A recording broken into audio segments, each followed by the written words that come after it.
So I quickly made up a diorama of my kitchen, and I have a cabinet in the corner, and the range is next to it. Got a window here, and the Hoosier cabinet that I'm making, it's a corner cabinet, so it'll go in the corner right there.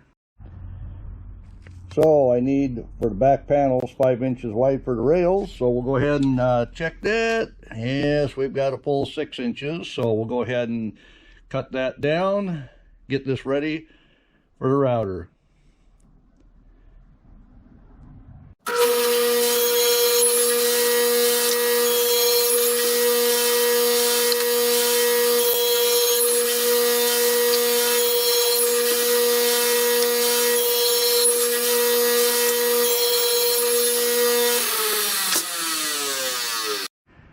All right, we're fitting it up. Obviously, we have the rail and style to cut, but we're checking for top to bottom. So this is the bottom, that's the top. I'm putting the dollar store cookie sheets in because it'll save a whole lot of maple. And it's magnetic. Guess how many refrigerator magnets I get on there? So as you can see here, this is what I'm cutting into the stiles. The stiles are the pieces that go side to side. The rails are the pieces that go up and down. And then on the end of the rail is the opposite cut, and that fits into it for a glue joint. So that's what these are here. All of those. So there's going to be 8 glue joints holding that panel together. Well, there you go, one panel put together. Got the stiles cut at the proper distance, so there's a gap even all the way around. Got the rails routed. It's all one piece, ready for glue up.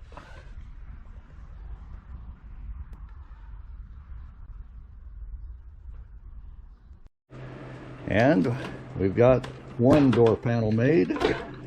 I have the rest of the pieces over here. All right, got the back cabinet put together. And just like Leonardo da Vinci learned to get an even triangle out of 2 pieces that were 23-inch, you need to cut the thickness out of the second panel.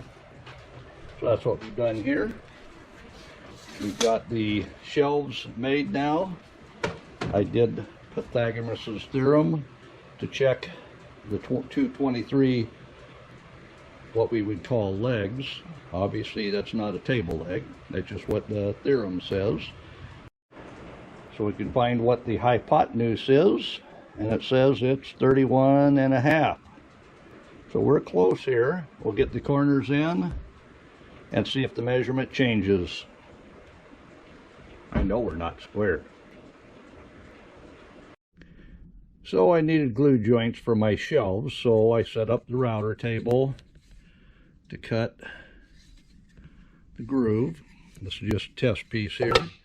And how did we turn out? Well, it looks like that'll work. There you go. We got shelves.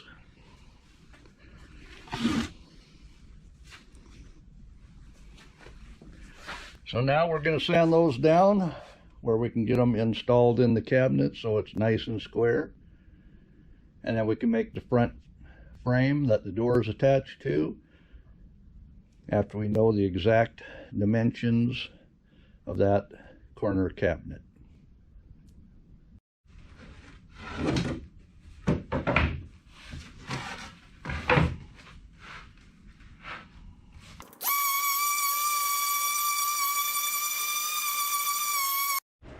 All right, so each one of these stiles, and that's the stile that runs across, that's holding the cookie sheet in.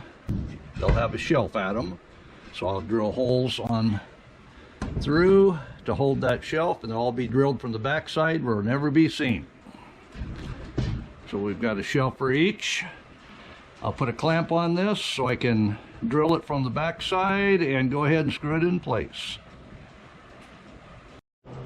So I'll go ahead and get this clamped in place.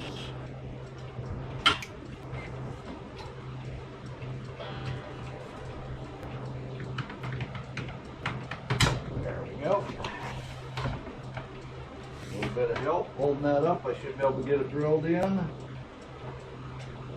We're going to put the next shelf in.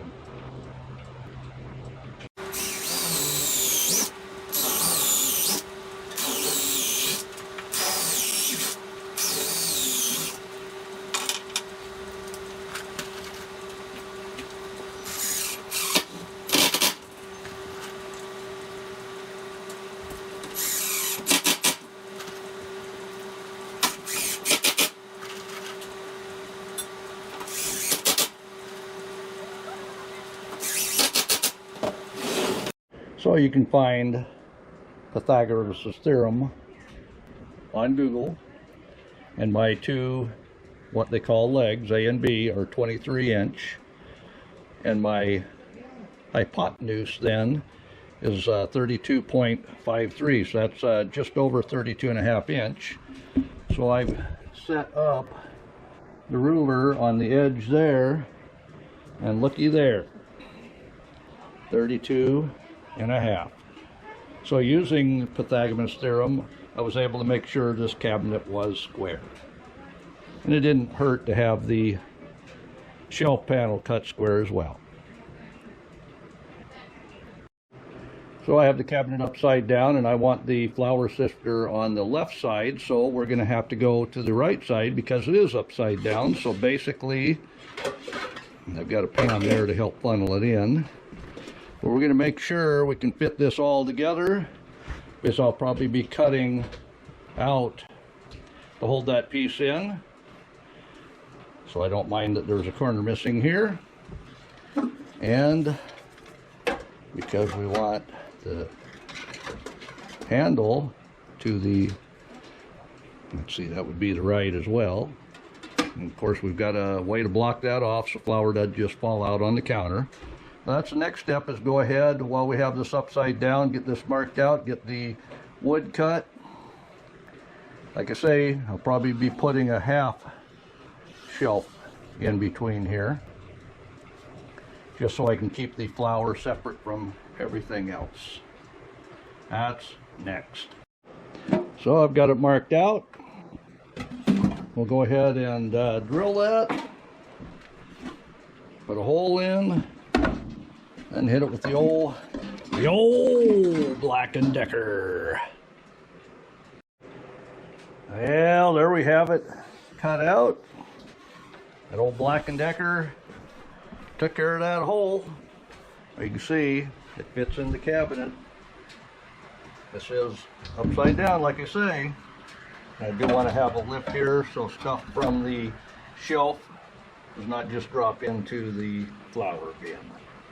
That's what that's all about. All right, I got all them hooks and nails pulled out. We've got the corner ready. I've marked my lines where I'm going to put the French cleat. I marked the lines how high we want it. So we'll get the cleat put on the wall and on the cabinet, and I'll show you what that's all about. All right, we've got what we're calling a French cleat. This has to be cut yet. I'll center the line here with the 45-degree angle, get this screwed to the wood, put the opposite end on the wall that faces up, and then we can just walk this in there and hang it in place. I know you were worried about all these screws. These are pocket joint screws. They have a nice washer edge, so they'll hold things together without sinking into the wood. And the reason I use that is because I knew I was going to have a gap there. But before we can make the front, I have to see how far off the wall this will sit. So that's why we got to hang it. We'll be right back with the hanger. Well, when is a good time to find out that your corner isn't square? I guess before you hang it. So we'll put a shim in there. That's about a quarter of an inch. We'll run a shim up both sides. That'll square it up that corner. We should be good to put the cleat on after we have that installed. Well, here's a pro tip for you. If you have to put a shim in to square it out, use cedar. Why cedar? Because I had it. Alright, did that one strip do it? We're level and against the wall, and we're just about to touch the wall. We've got to come out farther with our piece anyway, so that does look like it's going to take care of the corner. Let's go ahead and get the cleats up, the French cleats. So maybe you can see a little line there. That's lining up with the center of that line. So this should make it easy, just lining that up and then lining this up. And one thing I don't have to worry about is studs in the wall. This is an old farmhouse that was built in the 20s and 30s, and they didn't have sheetrock back then. They had wall boards on the inside and outside, and then sheetrock was added later for fire protection. So I can drill or screw anywhere into these walls and catch something solid, where you would probably have to use a stud finder to be able to get your cleat to stay up. So we'll get this screwed up. I need both hands to do that though. All right, I got both cleats up there. I put the cabinet up on top of the lower cabinet. I'm gonna have wonderful wife help me here now. Wonderful wife, throw that up there for me while I video. No, I'll video. You throw it up there. All right. Because this has these cookie sheets in, it's a lot lighter than you would think. So let's see if we get that thrown up there.